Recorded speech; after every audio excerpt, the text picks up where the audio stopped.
Hi guys, nice to see you all again. So today I'm going to show you how you can make your own bird feeder, and this is just using a tin can and a twig and some paint.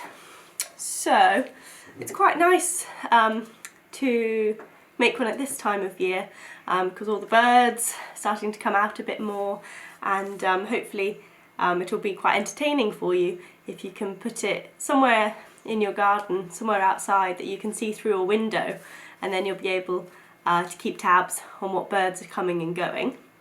So to start off, you just need a tin can. Make sure that you've washed it with Fairy Liquid so it's nice and clean, and then you need to find yourself a stick. So I've just found this one in the garden. If you put it inside your tin can, and then I put it all the way to the back so it's kind of sticking out, and I want to cut it so that we've got about kind of 5 centimetres of twig that the bird's going to be able to perch on whilst it's eating. So I'm going to hold that in place and cut the twig there. You might need a bit of help with that one, but that's okay. Then once your twig is in your tin can, you put it all the way to the back. I'm just going to mark with a pen the point that the twig is coming out of the can. So I've just marked here with the pen. And then I'm going to use some Gorilla Tape. So it's really strong tape. You could also use gaffer tape. You could use sticky tape if you don't have any other tape.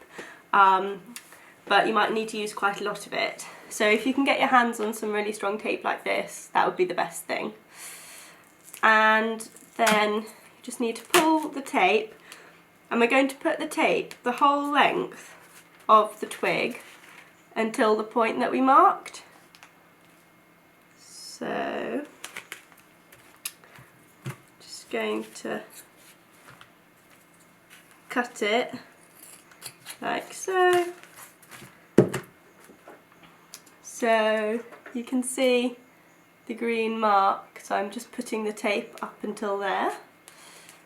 And then I'm going to put it inside the can and then press down really well. Pressing down really well so that the tape's really secure.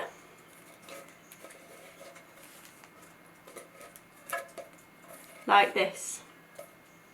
Okay, and when you've done that, now is the time to get your string. I've just got some kind of brown string here. You might have some white string, you might have some wool, you might have ribbon, you could use any of that. And I'm just putting it around the tin can, and I want to do it so that I've got enough string to play with when I'm going to hang it up outside. So do it about this long. I'm going to cut it, and then I'm going to tape it again with the Gorilla Tape. I'm just going to tie it here actually to stop it moving around. So just tying it like this.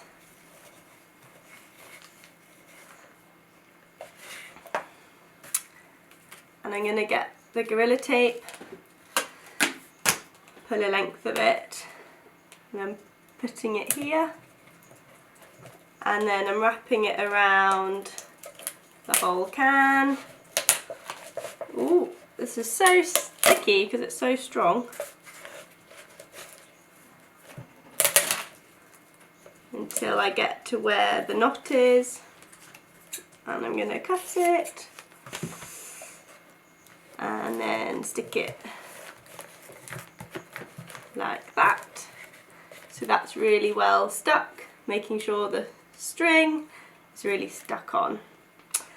And I'm going to do another length.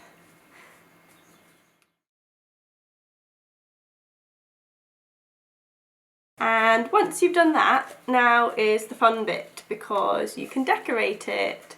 So I'm going to use acrylic paint, and I'm going to paint it all in one colour.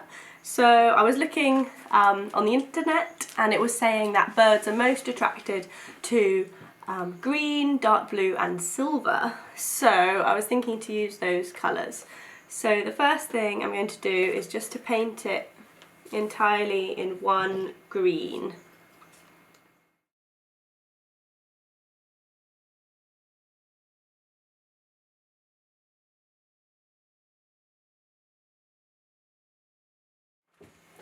Okay, and so once you've painted one layer of paint, you probably want to do another coat, and to speed things up you can use a hairdryer to help it dry more quickly.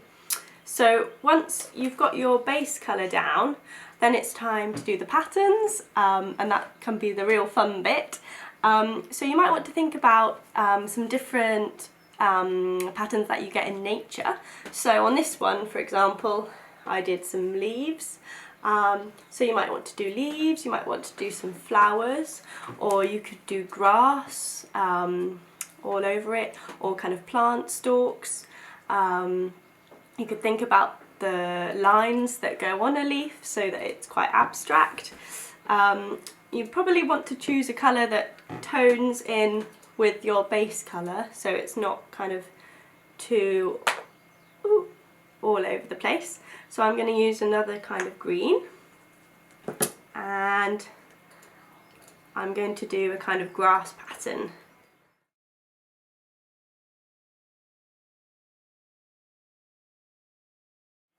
Okay, so once you've done the next colour, you probably want to use a final colour to add a bit more detail.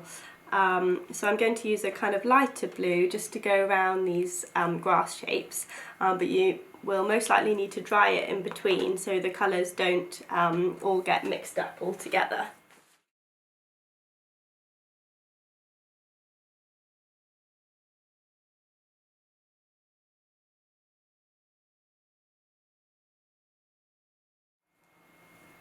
Okay, so I've finished painting now, and here we go. Here is the bird feeder. So you could always add a bit more decoration on with a permanent marker if you wanted to do more details, or you could always use a smaller brush, which I don't have. And so then once it's dry, you just need to go into your garden or outside space and go with somebody so that together you can then tie the string around a nice sturdy branch, and you want to try and tie it so that your bird feeder is level, it's not wonky, and then you can fill it with some bird feed, and then you're done.